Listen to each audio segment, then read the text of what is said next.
Tonight, a massive gang bust meant to make the streets of Minneapolis safer. 45 alleged gang members are in custody right now, charged in connection with years of violence across the Twin Cities.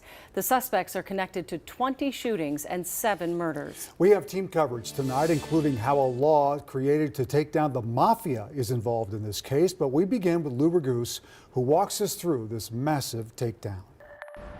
1 year ago, a fight at Williams Pub in Uptown leads to a shooting by the Lagoon Theater. A man killed, and very little information about the incident from authorities until now. The indictments unsealed today allege that the defendants engaged in a brutal and unrelenting trail of violence over the course of years. Violence such as revenge killings, assaults, and shootings that included the murder of innocent bystanders. U.S. Attorney Andy Lugar announcing 45 alleged gang members charged together using a federal organized crime law known as RICO. We've been talking to gang members, and they're afraid of federal charges. They're afraid of RICO charges. They specifically talk about RICO. But unchecked, they engage in this unrelenting violence. It's a change in strategy in addressing violent crime in Minneapolis. Rather than addressing each crime separately, RICO allows prosecutors to sweep up and charge the gang members together. Today's unsealed indictments include 28 members of the Highs Street Gang that operates out of North Minneapolis and 17 members of the Bloods that operate in South Minneapolis. Lugar says more indictments are coming for members of the Lowe's Street Gang. The indictments detail drug dealing and violent activity by the Bloods at 38th and Chicago, now known as George Floyd Square, which the feds say is Bloods territory. And much of the alleged criminal activity of the Highs, according to the indictments, is centered around Merwin's Liquors and Winter Gas Station in North Minneapolis. Both have since been shut down or been taken over by community members. Standing next to the Hennepin County Sheriff, Minneapolis Police Chief, and officials from the ATF and DOJ, Lugar says they believe this strategy will make a difference. While other cities face chronic, high violent crime rates year after year, that is not who we are.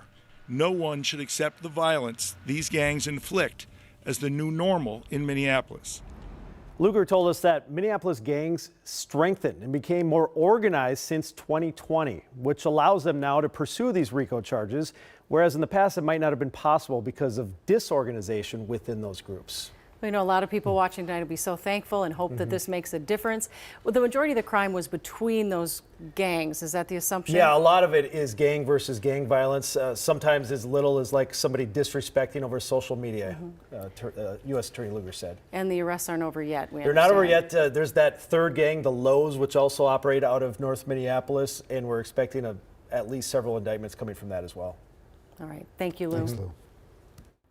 I'm Jennifer Hoff. Prosecutors charging those gang members today are using what's called the RICO law. It's a unique tool first enacted back in 1970.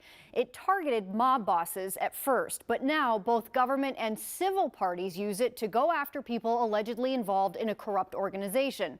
Prosecutors have brought these same charges against singer R. Kelly and even the Hells Angels. And in the 90s, a Minnesota bookstore owner was put out of business, accused of racketeering and selling obscene magazines. Charges can be pretty severe, too, up to 20 years in prison and thousands of dollars in fines. I'm Danny Spiewak. I sat down with community leaders today who told me they welcome these arrests, but they know this issue goes well beyond law enforcement. I'm seeing it from 12 to 18, young people that are way too violent. As president of the African American Leadership Council, Tyrone Terrell has worked in the Twin Cities for decades. We're trying to get to them younger. No child comes out of their mother's womb with a pistol in their hand. If we don't have early engagement, then this cycle is going to continue. They're afraid of federal charges. On Wednesday, federal prosecutors laid out what can ultimately happen when young people join organized gangs and become adults. More than 40 people arrested. What do you make of that number? What's your reaction when you hear that? To be honest, in many ways I'm sad, but at the same time, it's going to also keep the community safer if the allegations against these young men are true. In court documents, prosecutors explained how gangs like the Bloods recruited young members to fight, shoot, or make money to gain respect. These individuals that was arrested today had a choice. KG Wilson is another longtime Twin Cities peace activist. Sometimes kids see this type of thing going on in their community and they feel like, okay, maybe I could be a part of this. Or sometimes they might be bullied into this type of activity, but now they get to see the outcome of it, and it's not pretty. Tyrone Terrell says there are many more organized gang groups than when he started working in the Twin Cities in the 90s. But we still have to continue it. We still have to continue to fight. Because if we don't, then we're going to have 45 more. They're going to be going to prison. And so how can we intervene? So Danny, what kind of work are these peace activists doing to intervene early? Well, Randy, there's a lot of mentorship work right now and meeting with families. Tyrone Terrell, for example, who you just heard from, is part of a group that is trying to intervene with the kids that have been involved with stealing cars around the Twin Cities. And Tyrone Terrell says that they're seeing some positive results so far with that work that they've done. All right, thank you, Danny. We'll continue to follow this story. As new details come out, we'll bring them to you. Be sure to follow us on air and online for updates.